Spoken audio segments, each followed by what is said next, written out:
reconvening our public session of the Halton Police Board to order, and we left off at the end of consent items, and we are moving on to our discussion items. We have 5 items on the discussion agenda, starting out with the appointment of auxiliary officers. Does anybody have any questions about this? Are we prepared to move them? Thank you. The appointment's been moved and seconded. Moved by Kurt, seconded by Clark. All in favor? That's carried. Well, here's the very slow. 4.2 is the 2022 Occupational Health and Safety Report and 2023 Health and Safety Policy Statement. Is there any comments on this before we take it up? Any questions or comments from the board? Making a motion to adopt the recommendation. Thank you, Nav. Thank you, Lisa. All in favor? That's carried. 4.3 is the annual report on urgent demands for information related to missing persons. I feel there's an acronym in there somewhere. Is there any presentation on this or questions from the board? No, I'll move it. It's been moved by Kurt, seconded by Clark. Thank you. All in favor? That's carried. 4.4, and I apologize to everybody involved in this. I should have advanced this agenda item to the conversation about Police Day and Special Friends Day, and we could have dealt with it all at the same time, but 4.4 is a sponsorship request for Special Friends Day. So I think that we got a really good description of what the event is all about and how important it is to the community, and I can tell you that for those who weren't here pre-COVID, we were supporting this on an annual basis. So there's a $5,000 request. Looks like Nav's going to move it. Nav is moving it. Is there a seconder? Thank you, Ingrid. You two are very much special friends, too. Do you have any comments? Only on behalf of Superintendent Gorley. We have a 33-year communication supervisor's last day today, and there's a bit of a event for her at 2 o'clock. So he would have been here, but he passes on his things. Great. I got your invitations, District, got lost in the mail. Further discussion about this particular grant? Seeing none, all in favor? And that's carried. And I, for one, am looking forward to the day, so I hope everybody will find time to be able to attend the event of the day. 4.5, GTA Auto Theft Summit. This is your report, correct? Yeah, this is the one you asked for it. Oh, no, I didn't. So I grabbed it off Peel's website. Okay. So it's the one it had a bunch of drop-down stuff, so I hope I captured everything that was there.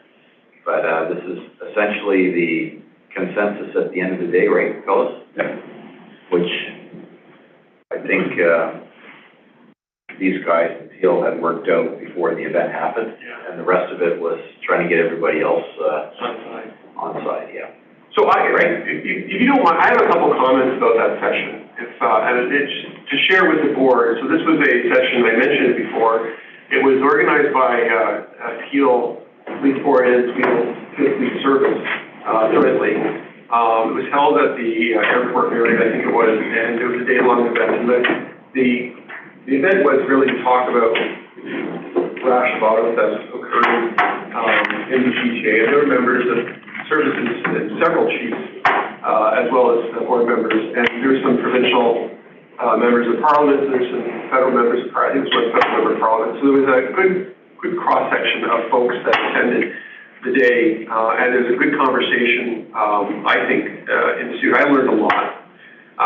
But I found a couple things a little odd. One thing was, nobody really put the industry guy to task. So when you consider the ability of the auto industry to actually have a real impact on this issue with two-factor authentication or whatever technology is evolving, the auto industry guy basically just fluffed the whole thing off to a large extent, and the assembly largely just accepted it, and they moved on to these other aspects. I'm really surprised there's not something in this action item. This is what really made me think that, as a board, we need to really put our minds toward advocacy, because we need to take these issues that we identify and try to move them up the chain. Because clearly, in my mind, the top of the food chain on this issue really is the manufacturers. I mean, they can put the technology in for probably very little money to thwart a good chunk of these crimes. They could put a breathalyzer in at the same time. They could do, yeah, but for whatever reason, they couldn't. And the fellow from the industry who I Googled afterwards, and this is largely what he delivered there, was what he's been delivering to comments in the media all along. Basically, standard thing is, oh yeah, we're looking at these items, and it's not all our fault, and you have to look at these areas. And I just found it very upsetting that we as a group, and maybe I should have been the Norma Ray in the group and stood up and said, you know, that's not right. We have to, you need to make a commitment, but maybe he wasn't empowered to do that. So I'd like to talk about that in advocacy at a future date and try to craft something we can do. The other thing I found was interesting, I can't remember, it may have been an art chief that raised the issue about the Port of Montreal. Was that, were you the one who raised it? I think I spoke about Montreal, and I think I touched on, like, at least dual authentication, because my laptop's harder to turn on, that stupid saying I use all the time. Yeah, that's right, yeah, exactly, yeah. But the other piece where I really think we've sort of dropped the ball in terms of these recommendations is that, I mean, sure, so one is, raise awareness to the public. We know we need to do that. The multi-sectoral executive working group, we know we need to do that. And then the enhanced enforcement of provincial multi-jurisdictional threat first. But there's nothing about the federal government here, because the federal government needs to, or we're running in CBSA, they need to be scanning the containers at the Port of Montreal. And as we learned from your colleague in Hamilton, apparently in Port of Hamilton as well. It's got potential to ship some things out of there, for sure. Yeah. And in addition, through the Department's Transportation, they could put conditions in place about the importation of automobiles and requiring the automatic. So there's a number of areas that I think are missing from this. I was disappointed that wasn't more that we could do, that we didn't do from that event in that regard. So I would like us to craft something for our next board meeting where we can actually maybe start the ball rolling to get other boards on board, even municipalities, frankly. Because I mean, I know with councillors, I'm not sure I've ever talked to you, Lisa, but I've certainly talked to Clark about it. Councillors, we're getting inundated with complaints about auto thefts as well. So I think it's important that we move in that direction. I think Clark, did you have your hand up? I did. And then Lisa. I wasn't just waving at. No, I wasn't. I thought you were looking for oatmeal raisin cookies, but I ate them. No, but it was interesting because the other night, the chief, as he mentioned, with Superintendent Stewart, was at Halton Hills Council, as you had zoomed into the meeting. But the interesting one was when it came to the slide on theft from vehicles. The percentage of people, if your vehicle is locked, that, how much it stops it, and how many of the theft from vehicles were from unlocked vehicles. And it's just something that even one of the counselors said, I grew up, we never locked our house, right? He announced that publicly. He announced that publicly. But he just moved, so they probably don't know where he lives. But it's one of those interesting things. I think the manufacturers do have it. The manufacturers will push back on any of that stuff because for the sake of a few dollars, they can put it in there. They push back on automatic daylight running lights because, it was going to be a huge expense. When you travel in the U.S., you see most of the vehicles down there have it, and they always complain about it because they're automatic. They fought back against there being automatic seat belts.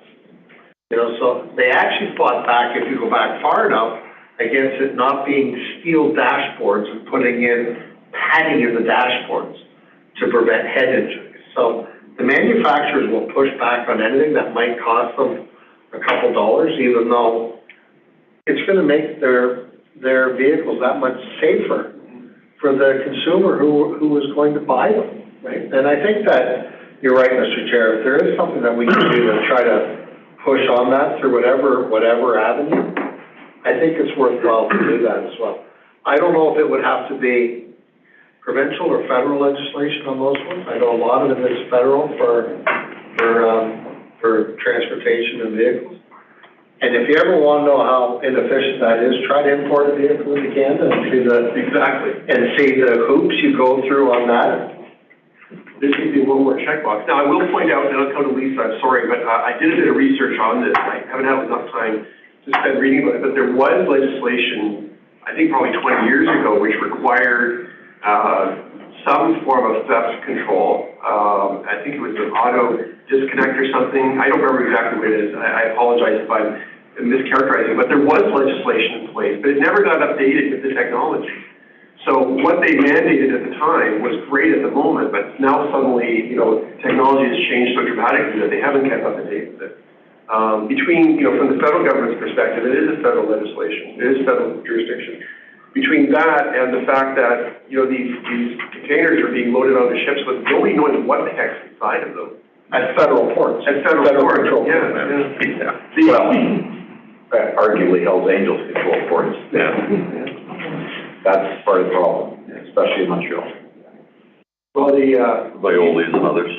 there was a gentleman there from the Sûreté de Quebec that mentioned, it's overwhelming for them to be able to manage this as a municipal police force. So there really needs to be a significant involvement on the part of the federal government for sure. There used to be ports police there, same in Halifax. I don't think those federal and Vancouver, I don't think those are police anymore. And part of it's because of the volume. Okay, let's go to Lisa and then Kurt. Thank you, and thanks for putting this together so. I just copy pasted, but yeah. I want to talk a little bit about strategic priority number 3 and raising public awareness around the issue and how to protect against that. I just wanted to know, have we, and I'm sure we have, maybe we could just bring it to the forefront for the purposes of the conversation. Have we thought of any other ways in which we can help prevent, I'm going to call it carjacking, how are we seeing most of the theft occurring parked in people's driveways using the technology coming out of their garages, etc.? Or are we also seeing the same 90% uptick in actual carjackings involving, a weapon and or violence? I just wanted to help differentiate those two as they relate to the statistical data in here and the response in priority number 3. Yeah, the carjackings, I think, in Halton were more prevalent a few months to a year or 2 years ago. And a lot of them were for Range Rovers. And I don't believe the criminals had yet mastered the technology that now allows them to steal Range Rovers without carjacking them. We still have some. And it was totally unrelated. The lady who was pulled out of her vehicle, I think she was unconscious. We've just arrested the second person for that. But those 2 individuals were already driving a stolen car, and they thought the Halton police were after them. We actually had a car with lights on at a construction site, I think, and they drove through a schoolyard because they thought we were after them, and then they went and stole the other car. So I think carjackings are down. I'm not reading nearly as much in Halton. And then the thefts for a period were primarily what's called the relay thefts, where people would go close to your house and steal the signal from the fob and then copy that onto another fob. I understand that is down to about 20% now, and the vast majority are now actually taking over the car's computer system. And it used to be about $30,000. I think you can buy something online now for $200 or $400, they said at the meeting we were at. And every car now has a little port that you can plug into, and that's what your mechanic, I'm not a mechanic, that's where mechanics would plug in to do all the diagnostics on your car. You plug into there and you are able to tell the car, this key is now your new key. And the car believes you, and then you drive the car away. So, that's what the manufacturers are going to have to try to defeat that, although the cynical side of me is 27,000 cars stolen, 27,000 insurance payments, and 27,000 new cars are sold, and we all pay for them. I think that's an interesting avenue to explore, because if we are having the flip side of it, which, again, we go by some of our experiential observations, and, we're hearing about them happening in, malls, where, keys are forcibly taken, versus and I'm gonna use the word like really gently, but like victimless, where your car is just stolen. It's very bad, but your car is just stolen, you're not, experiencing any trauma physically or something to that effect. So I Almost think- all of our Yeah. stolen as opposed to carjackings. So that aligns with the report, that hasn't been pulled out, so that's great. Kurt? I just wanted to, I wish I could have been there, but I couldn't, wasn't able to. I'm very pleased that the event took place. I didn't find the report, found it interesting, but not compelling in terms of, okay, so what are we really going to do? That was the area that I thought was weak. So what are we really going to do? Because, Chief, what you said about the way they're gaining access to them, I think is very important. But you know, that pork, I have a friend who has devised a little thing to plug that pork, and I don't think the solutions are that difficult, quite frankly, because it is that pork that they're going through and there could be a way that port is only accessible to the mechanics or whoever. So I don't really think it's difficult to overcome most of this. The problem is the willingness to, what are next steps?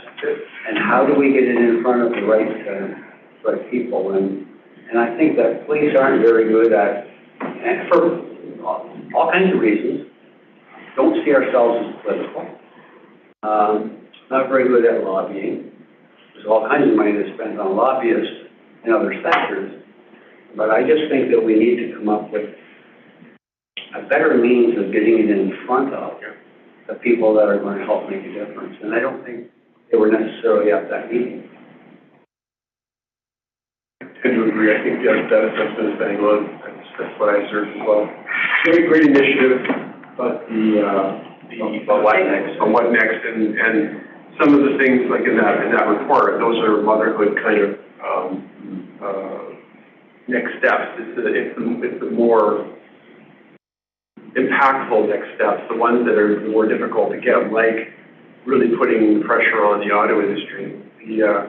Mayor Burton in Oakville is the chair of the Auto Mayors group, and he's offered an opportunity to go and speak to them to see if we can talk to them about putting leverage on their respective decisions. But I'm not even sure that's the right level. I think it really has to be, my opinion is really it'll have to be mandated through federal legislation. I agree. And there's another part of this that I think the majority of people lose sight of, because 27,000 cars are over $1 billion, that's for sure.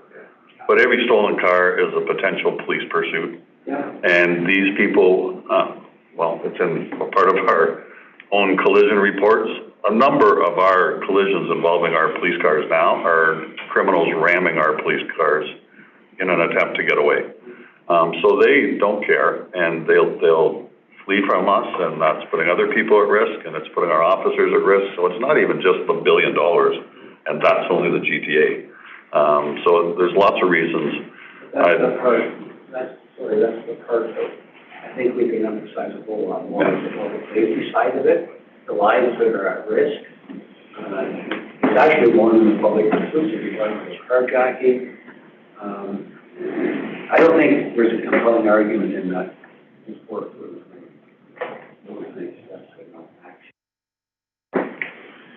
So it's locally focused.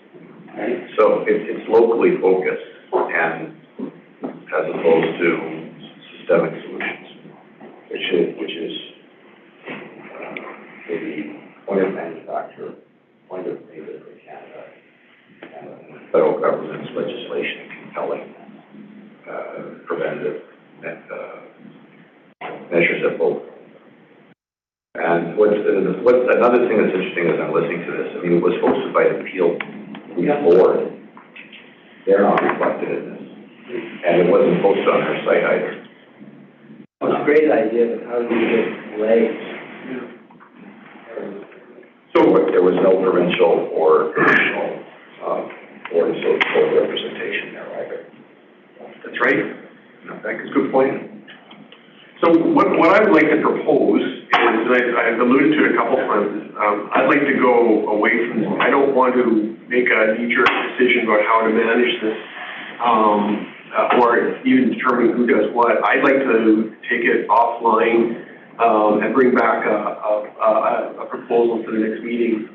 You know, we can talk to the chief and the deputies and try to come up with a next steps in terms of advocacy, and how we can make our voice heard, and float some of these ideas for our consideration. So that's what I would propose we do. We could craft a resolution now, but if we do that, it's not going to have the forethought and I think the research to back it up. So I would like to let a cycle happen, and then we'll come back with something before the next meeting that we can all chew on and make a decision about next steps. Does that sound like a reasonable approach? Okay, it does.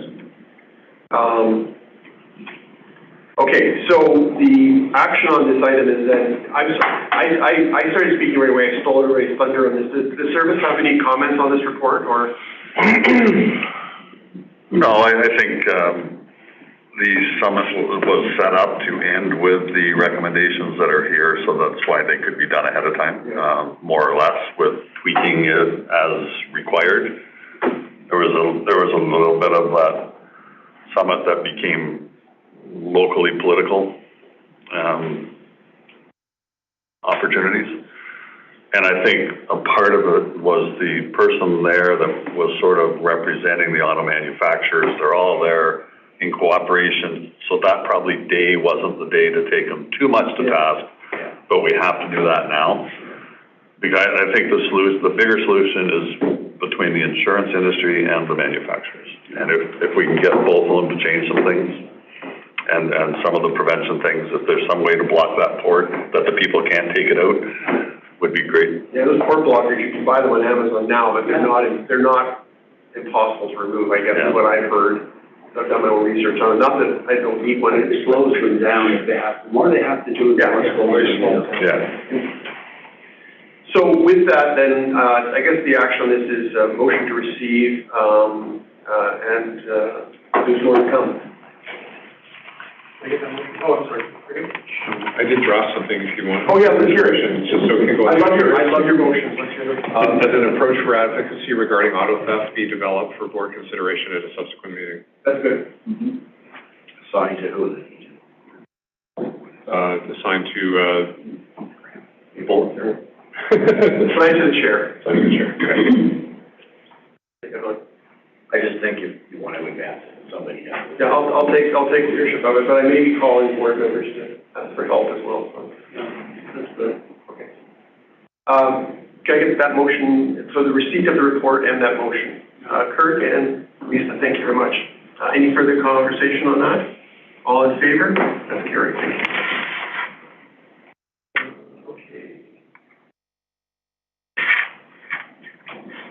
Sorry, slow computer, I don't know why my internet's lagging here. Next up is operational hurdle updates. There's nothing today, okay. Public information action registry, Fred. We had the complaint management process described today, so that will come off the action registry. The use of force was deferred to October when broader statistics are available, comparator statistics. The Crime Stoppers update is May. Chief, you got somebody arranging for that? So 2 meetings from now, Crime Stoppers. What was Crime Stoppers just here for something else, but they were just a part of something, right? There's no meeting all day. Oh, okay, yeah. That was the annual update. Yeah, until we get it in the governance calendar, I'm just keeping it here as a reminder.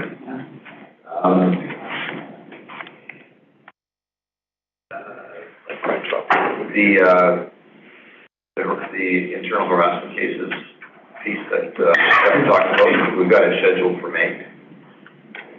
So the policy we will expect to have completed in April, and I've talked to Anita already to say we have to make sure we give it to you in enough time to review, because it will likely affect your policy as well. Possibly April. Yes. So can you make that amendment as well? Graham, so we can get it in the calendar. And the community fund policy pushed back till April. CCKH, we had today, so that's off, so. Good. I think we're adding the SIU, presentations and the piece about the future of, annual reporting. Right, yeah. And I'm assuming you want the piece about auto theft to go. Yeah. Why don't you give it a deadline and we can do it by April or good advocacy. Okay, did you hear that, Graham? Got it. And thanks. Put it in May, we'll try to get it done earlier because it is urgent matter, so. Okay, can I get a motion to receive the amended, action registry, please? So moved. Thank you, Clark, seconded by. Thank you, Ingrid, all in favor? That's carried. I think that brings us to business. Public correspondence, Mr. Chair. Oh, public correspondence. So I need a motion to receive the correspondence that has been circulated through Trust. Thank you, Ingrid. Seconded by Clark. Thank you very much. All in favor?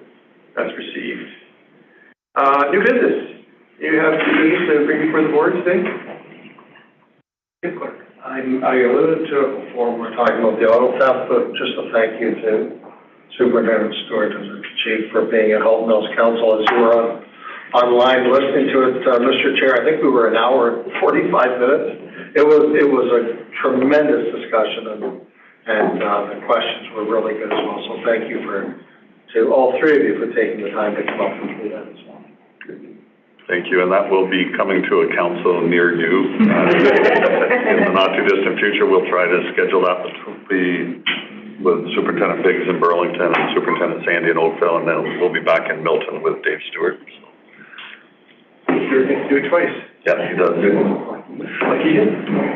Thanks, Clark. And that's a tremendous opportunity to speak to the council, but also to the community when those meetings happen. And I always enjoyed the meeting when I was on the police board to get that feedback and have an opportunity for discussion with the service.